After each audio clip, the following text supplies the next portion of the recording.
आसिफ भाई, आपके वालिद जो हैं वो फ्रांस से थे, फ्रांस में गए थे पाकिस्तान से मूव करके और फिर पाकिस्तान वापस आए। बिल्कुल। राइट, अभी पाकिस्तान में करेंटली। अब वो आ गए हैं अब आ पाकिस्तान। गए हैं और आप, जैसे कि पाकिस्तान से लोग बाहर जाते हैं, आप पाकिस्तान आ गए। बिल्कुल ऐसा लाइक ही मुझसे है। कोई पूछे कि कहाँ जाना चाहोगे तो मैं चाहूंगा जी मैं फ्रांस जाना चाहूंगा, जबकि आप वहां से इधर पाकिस्तान आए। क्या रीजन था, क्या बड़ी माइंडसेट था कि आप इधर तशरीफ लाए? बहुत अजीब सी बात है और अक्सर लोग मुझसे ये सवाल करते हैं जो आप कर रहे हैं।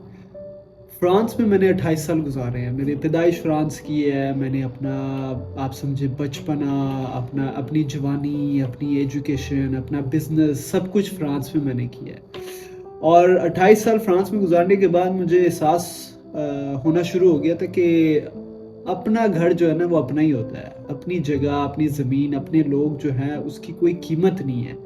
और वो एक टाइम पे जाके जो है ना आपको वो फील होता है जब आप एक गैर किसी और के घर पे रहते हैं।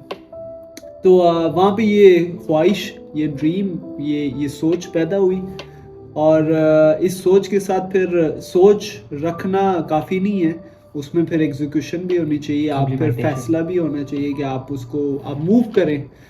तो मैंने फ़ैसला किया 2018 में कि मैं पाकिस्तान आऊँ। तो जब मैं इधर आया तो मुझे वो पाकिस्तान देखने को मिला जो मैंने कभी सुना नहीं था, देखा नहीं था, और मैंने तसव्वुर भी नहीं था मुझे।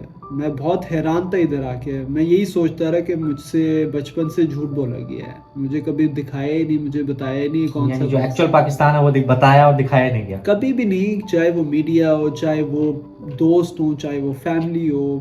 असल पाकिस्तान वो कोई दिखा नहीं पाया कोई भी।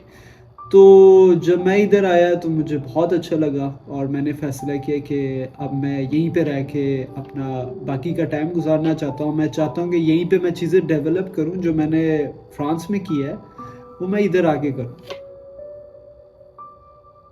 तो इस सेंस में आप इधर आए अपना और अपने यहाँ आप पर को आप, ढूंढने आया हाँ, था। अपने आप को ढूंढा और अभी भी माशाल्लाह मैं हम लोग देख रहे हैं कि आप सोशल मीडिया पे प्रॉपर्ली एक्टिव हैं और कर रहे हैं। देखिए, तो मेरी यहाँ मेरी सोच यही है ना कि लोगों को समझ जाए कि वो कौन है और वो अपने मुल्क वापस आने का सोचे तो सही। चाहे वो ना डेफिनेटली एकदम आए, मुश्किल है एकदम आना, बट एटलीस्ट आना जाना रखें, क्योंकि अगर आप रूट से जो है ना उखड़ जाते हैं फिर आप कहीं के नहीं रह के रहते। हमारी बेस बेसिकली पाकिस्तान ही है, तो डेफिनेटली हम लोग इसको स्किप कर देंगे तो हमारी कोई वैल्यू नहीं है आपकी वर्ल्ड में। ओरिजिन है ना, अब राइट। दुनिया के किसी भी कोने में रहे। मैं फ्रेंच नेशनल हूँ और मुझे फिर भी वो कहते थे कि तुम पाकिस्तानी ओरिजिन हो, क्योंकि मेरे माँ बाप पाकिस्तानी पाकिस्तानी थे, हैं। राइट। चाहे मैं पैदा हूँ फ्रांस में, डजंट मेक डिफरेंस नहीं होता। You are Pakistani origin French, ठीक है। ओरिजिन तो पाकिस्तान की है ना। ये रंग और ये मेरी जो बोलचाल। कल्चर है और मेरा जो दीन है, मैं इन चीज़ों को बदल नहीं सकता। राइट।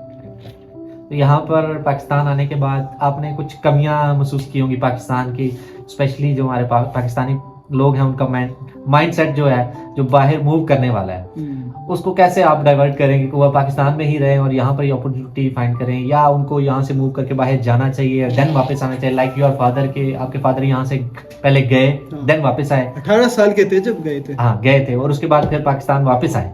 लाइक आप क्या सजेस्ट करते हैं कि यहाँ पर रह के ओवरऑल काम करना चाहिए, या आपके फादर की तरह यहाँ से मूव करके पहले बाहर जाएं फिर उधर से वापस पाकिस्तान आए और फिर लाइक आपने सीखा कि मैंने बाहर जाना ही नहीं है बल्कि यहाँ पर ही सारा ग्रो करना है? देखिए, दो चीज़ें हैं। एक तो हर वक्त मुख्तलिफ है, ठीक है। दुनिया में तब्दीलियाँ आ गई हैं। तो 70s में अब्बू जब गए थे तो वो टाइम था जाने का, ठीक है। वो टाइम था, यूरोप को ज़रूरत थी आपकी, आप जो यूरोप बन रहा था उन्हें ज़रूरत थी मैन पावर की। तो अब्बू जब गए थे तो वो बेहतरीन टाइम था। उस वक़्त इन्हें जो लीगल प्रोसीजर था वो सारा हो गया, पेपर, ये सारी चीज़ें उनकी ईजीली हो गई थी। और वो लोग चाहते भी थे फॉरेनर्स आए, ठीक है। यूरोप को रीबिल्ड करना था, बट अब चेंज हो गया है। 70 से आज तक 25 में, 26 स्टार्ट हो गया, ठीक है। अब बदल गया सब कुछ और अब वो फॉरेनर्स नहीं चाहते। अब वो एंटी इमिग्रेशन लॉ बना रहे हैं, एंटी मुस्लिम लॉ बना रहे हैं। अब वो फॉरेनर्स को जो है ना वो रोक रहे हैं। वो कह रहे हैं बस बहुत हो गया। और इसकी कंट्रोल करना चाह रहे हैं। ऑब्वियसली इतने ज़्यादा, एक तो फॉरेनर्स जब आए थे 70s में तो उनका पर्पस ये था कि ये 5 से 10 साल रहेंगे, बनाएंगे, चले जाएंगे। फॉरेनर्स ने वहाँ पे फैमिलीज और परमानेंट रेजिडेंस नहीं बनेंगे। हाँ एग्जैक्टली, वो खानदान भी आने शुरू हो गए हैं। तो मैं अगर फ्रांस का एग्जांपल लूं, मुझे तो उन पे तरस आता है, क्योंकि जिस गली में फ्रेंच लोग रहते थे वहां अच्छा। पे पहले एक फैमिली आई है फॉरेनर्स की, ओके। फिर दूसरी आई है, फिर तीसरी आई है, फिर क्या हुआ, वो पूरी गली जो है ना फॉरेनर्स फॉरेनर्स की की हो बन गई। गई। अच्छा। तो हुआ ये कि जो फ्रेंच नेटिव थे वो बेचारे वापस अपने गांव चले जाते हैं, या वो मूव करते हैं किसी और शहर में जहाँ पे ज्यादा फ्रेंच हो। वो अपने आप को समझ, उन्हें फील नहीं आती कि वो फ्रांस में है, अच्छा, वो सिक्योर फील भी नहीं करते होंगे। सिक्योर। और फिर पता है ना, हम लोग फॉरेनर्स जब भी हम आते हैं तो हम अपना कल्चर, दीन, ये सारी चीजें शो करते हैं। हाँ, वो गुस्से जबरदस्ती मतलब पुट करने की कोशिश करते और हैं। हम अपने आप को फ्रेंच भी नहीं कहते, ठीक है, हम फ्रेंचों की तरह, हम खाने भी घर में फ्रेंच तो नहीं खाते, हम हाँ, देसी पाकिस्तानी खाना खाते खाते हैं। बिल्कुल ऐसे कपड़े भी जब ईद होती है या जो भी होते हैं, हम अपनी शलवार कमीज, अपने लिबास को लेके चलते हैं। ये जो है ना, ये नेटिव कंट्री में जो होते हैं उन लोगों को तंगी होती है। सो खैर, अब जो है फॉरेनर्स उधर जो है वो तंग आ रहे हैं इन चीज़ों से। अच्छा।